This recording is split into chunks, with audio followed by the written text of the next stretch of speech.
আজকাল বেশিরভাগ বাণিজ্যিক প্রতিষ্ঠান ইন্টারনেটেই তাদের বেচা বিক্রির কাজ সারছেন। অনলাইন বাণিজ্যের এই ধারণার প্রসার বাড়াতেই রাজধানীতে শুরু হয়েছে বাণিজ্য মেলা।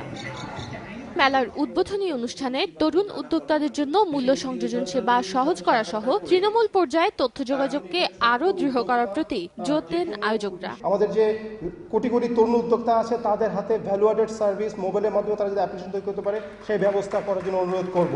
আমরা যদি ইউটিলিটি বিলস পেমেন্টগুলো এটা যাতে যতগুলো সরকারি এবং বেসরকারি অর্গানাইজেশন আছে তারা যাতে এটা অনলাইনে করে সেই ব্যাপারে একটা নীতিমালা প্রণয়ন যদি করা যায় তাহলে এই ইন্ডাস্ট্রিটা বুস্ট আপ হবে।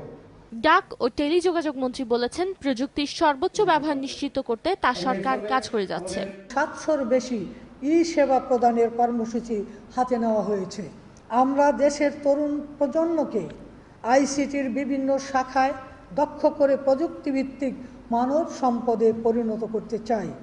দেশে বিদেশে ধরনের জনশক্তির প্রচুর চাহিদা রয়েছে, যা মানব সম্পদ রপ্তানিতে উল্লেখযোগ্য অবদান রাখবে। মেলায় 40টি স্টলে নিজেদের পণ্য ও সেবা নিয়ে অংশ নিয়েছে 34টি প্রতিষ্ঠান। মেলা চলবে 9 ফেব্রুয়ারি পর্যন্ত। সময় সংবাদ, ঢাকা।